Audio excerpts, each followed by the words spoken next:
Doctor Mohammad ইউনূসের যুক্তরাষ্ট্র শুরুটাই হল ডিম যাত্রা দিয়ে।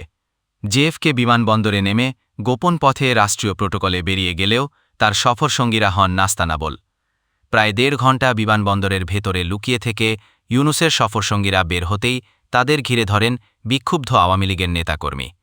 তাদের তোপের মুখে রীতিমতো অসহায় দেখা যায় ইউনূসকে নিরাপত্তা দিতে যুক্তরাষ্ট্র আসা বিএনপি মহাসচিব মির্জা ফখরুল ইসলাম।